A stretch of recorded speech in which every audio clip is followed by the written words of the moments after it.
Hello friends, உங்களை என்னோட free கிளாஸ்க்கு வெல்கம் பண்ணுறேன். நம்ம நிறையா கிளாஸஸ் அப்லோட் பண்ணியிருக்கோம். தெரியாதவங்க போய் செக் பண்ணி பாருங்கள். இன்றைக்கி வந்து டே 12. இன்றைக்கும் வந்து அந்த பார்டரோட கண்டினியூ தான் நம்ம வந்து பார்க்க போகிறோம். ஸோ எப்படின்றத பார்க்கலாம்.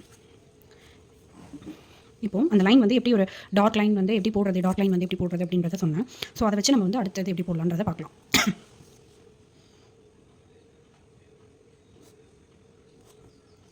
ஸோ நமக்கு தெரிஞ்ச பேசிக் எலமெண்ட்ஸை வச்சு தான் நம்ம வந்து இப்போ பார்டர்ஸ் வந்து ட்ரை பண்ணிகிட்ருக்கோம். இதில் இன்னும் அட்வான்ஸ் லெவல்லாம் இருக்குது.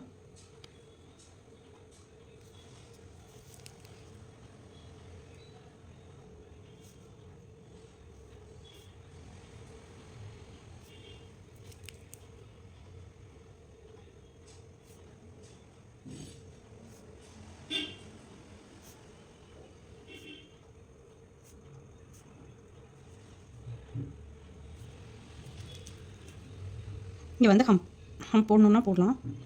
இப்போ வந்து நான் வீடியோக்கு தெரியறதுக்காக டிப்பு வந்து பெருசாக வச்சிருக்கேன். இவ்வளோ பெருசாக வைக்கவே கூடாது. 0.8 or 0.5 தான் வைக்கணும். எனக்கு வந்து வீடியோவில் அது தெரியாதனால நான் வந்து டிப்பு வந்து கொஞ்சம் பெருசாக வச்சிருக்கேன். பட் டிசைன் எல்லாமே இதுதான். நீங்கள் இப்படி போட்டிங்கன்னா இது வந்து போல்ட் பட்டன்ஸ்னு சொல்லுவாங்க. ரொம்ப போல்டாக இருக்கும். கைக்கெல்லாம் வந்து இது போடுறதுக்கு ரொம்ப ஃபோட்டோஸ்க்கெலாம் இது வந்து நல்லா தெரியும். அது நான் வந்து பிரைடல் டிசைன் வந்து எப்படி மேக் பண்ணணும்னு சொல்லும்போது நான் வந்து சொல்லுவேன். எந்த இடத்துல வந்து போல்ட் டிசைன் கொடுக்கணும், எந்த இடத்துல வந்து நார்மல் சின்னதாக கொடுக்கணும் அப்படின்றது. அது வந்து ஒவ்வொரு கிளைண்ட்டை பொறுத்து தான். இப்போ கிளைண்ட் வந்து இல்லை எனக்கு வந்து நல்லாவே வந்து பிரைடல் நீங்களே பார்த்துப்பீங்க, நிறைய டிசைன்ஸ் பார்த்துப்பீங்க. தூரத்துலேருந்து பார்த்தாலும் அது வந்து அழகாக தெரியும். சில டிசைன்ஸ் வந்து கிட்டக்க பார்த்தாலுமே வந்து ஒரு அட்ராக்ஷனாக இருக்காது. ஆனால் அவங்களுக்கு வந்து அந்த பிரைடுக்கு வந்து பிடிச்சிருக்கும். சில பேருக்கு வந்து ரொம்ப கச்சக்கச்சன்னு இருந்தால் பிடிக்கும், சில பேருக்கு வந்து அப்படி இருந்தால் பிடிக்காது. ஸோ வந்து நம்ம வந்து ஒரு சஜஷன் சொல்லணும். சொல்லிவிட்டு அதுக்கடுத்து அந்த கிளைண்ட் கிட்ட விட்டுறலாம். நீங்கள் உங்களுக்கு எப்படி பண்ணணும்னு கேளுங்க. இல்லை அவங்க உங்கள் இஷ்டம்னு சொல்லிட்டாங்கன்னா நீங்கள் சொல்லிவிடுங்க. இந்த மாதிரி வந்து இப்படி இருந்தால் இது ஃபோட்டோக்கு நல்லா இருக்கும் பார்க்கறதுக்கு. இல்லை உங்களுக்கு எப்படி வேணுமோ எல்லாருக்குமே வந்து ஒரு தாட் இருக்கும். ஸோ அவங்கள முதல் சொல்ல விட்டுட்டு அப்புறம் நீங்கள் உங்களோட ஐடியாஸையோ தாட்டையோ வந்து நம்ம எக்ஸிக்யூட் பண்ணலாம். நம்ம அவங்களோட கேட்காமையே வந்து நம்ம எதுவுமே இது பண்ணக்கூடாது. இதெல்லாமே கிளைண்ட் ஹேண்ட்லிங்கில் முக்கியமானது.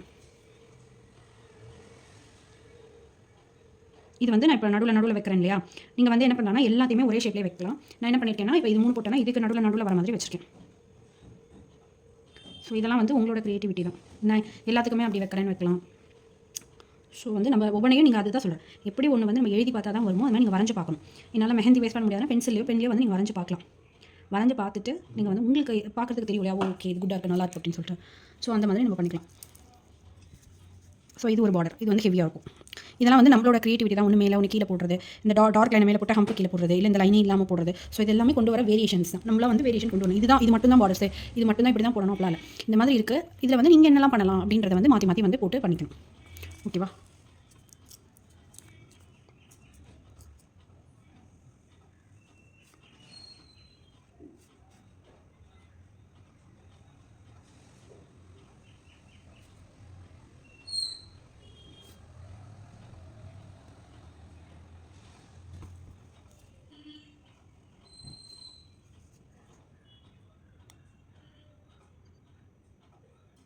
இது வந்து நம்ம ரெயின் ட்ராப்பில் போட்டோம்ல லீஃப் மாதிரி. ஸோ அதை வந்து ஒரு பார்டர் கன்வெர்ட் பண்ணிக்கலாம்.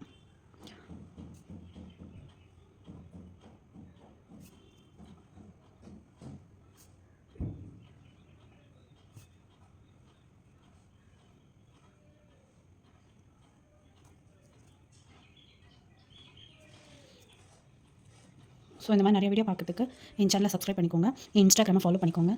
நம்ம கிட்ட என்ன ப்ராடக்ட்ஸ் எல்லாமே அவைலபிளாக இருக்குது. என்ன கிளாஸஸ் ஆல்சோ அவைலபிள். வேணுங்கிறவங்க எனக்கு கமெண்ட்லேயோ இல்லை இன்ஸ்டாகிராமில் டிஎம் பண்ணிங்கன்னா உங்களுக்கு நான் டீட்டெயில்ஸ் சொல்வேன். So thank you.